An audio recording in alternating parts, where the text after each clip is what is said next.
Hello everyone! My name is Hani Lit, and kung bago po kayo dito sa channel ko, I have a German husband and I make videos about our journey from long distance relationship to marriage.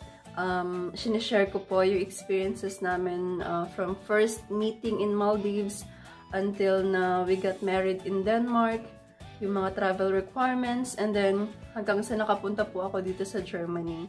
So baka makatulong po yung mga videos ko. Please subscribe and click the notification bell para updated po kayo sa upcoming videos na gagawin ko. So for today's video, isi-share ko po sa inyo kung paano ako nakapagpa-vaccine dito sa Germany kahit na hindi pa ako resident and I'm just holding visit visa for unmarried couple. Thank you to Miss Andrea na nag-share ng experience niya about vaccination. She is also holding a visit visa. She is also a Filipino na nandito sa Germany and nakapagpa-vaccine po siya dito. So yung first dose niya po is sa ibang country and yung second dose niya is dito na sa Germany. So shinare niya sa akin and I'm so thankful kasi sobrang interesado talaga ako magpa-vaccine. Kaya nung nalaman ko na pwede pala, sinabi ko agad sa husband ko na pwedeng magpa-vaccine kahit hindi resident dito sa Germany. So sabi niya talaga, ganito, ayaw niya ako magpa-vaccine pero pinilit ko siya kasi nga, diba, na-trauma ako nung nag-positive ako sa Pilipinas. So yun, sinearch niya kung totoo and kung saan yung location. So nakita niya na sa St. Agustin, so malapit lang dito sa amin. And nakita niya na last ng walk-in sa July 16.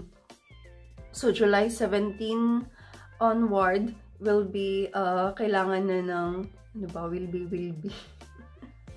So, sa July 17 onward, kailangan na ng appointment kung gusto mong magpa-vaccine.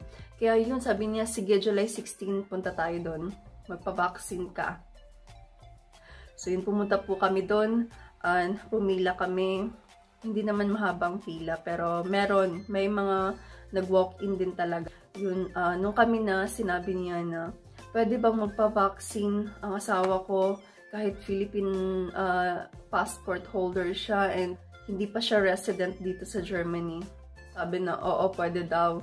And sinabi ng husband ko na nag-positive din po siya before sa Pilipinas and yun pinakita namin yung positive result ko. Pinakita namin sa kanila and then yun nung nakita niya na May 28 ang date ng result. So since ano na siya, almost 2 months na, sabi pwede na daw akong magpa-vaccine. Kaya yun, may finilapan kami na form and nag-proceed kami sa physician na mag-vaccine sa akin. So doon po sa physician, in-interview po ulit ako. Kasi nakita niya na nag-positive ako before. So, tinanong niya ako kung may mga sakit pa ba ako na nararamdaman or nanghihina or etc. Yun sabi niya. Tapos, sabi ng husband ko sa kanya na may ano pa ako, yung mild cough ko, hindi pa nawawala. Pero sinabi ng asawa ko na pero hindi naman siya contagious siguro kasi kahit nagsama na kami, hindi naman siya nahawa o hindi naman siya nagkaubo, hindi rin siya nagkasakit. Kaya yun, sinabi ng asawa ko. So, sabi ng physician, pwede pa naman daw akong maghintay up to 6 months bago magpa-vaccine. Pero sabi ko, kung pwede naman na ngayon magpa-vaccine, ngayon na lang kasi, 'di ba, hanggang August lang yung visa ko dito. So, August, uuwi na ako ng Pilipinas, sabi ko.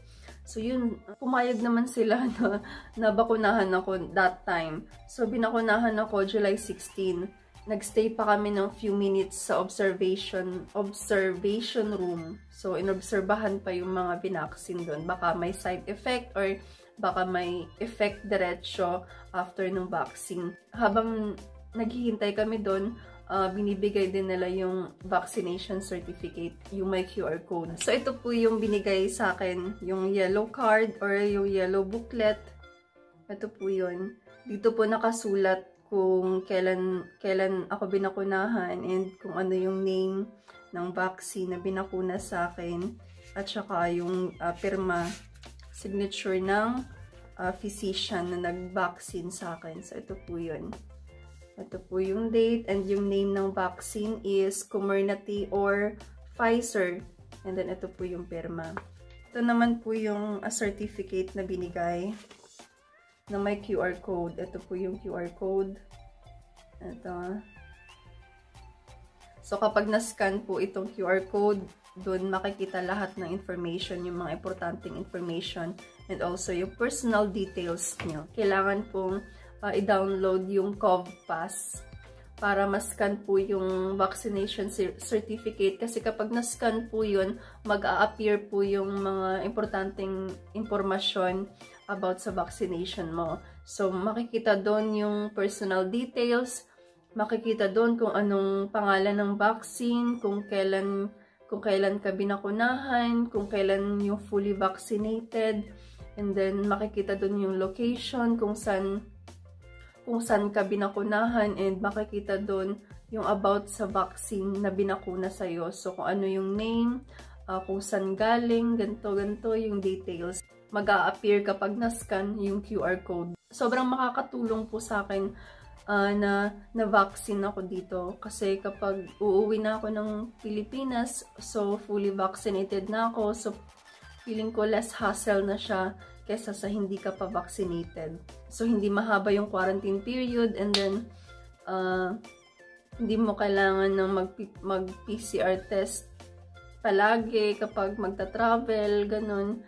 So, kung may mga questions po kayo, mag-comment lang. And check nyo po yung iba kong videos kasi baka makatulong po sa inyo. And huwag nyo po kalimutang mag-subscribe, mag-like, and mag-comment. Thank you po. Bye-bye!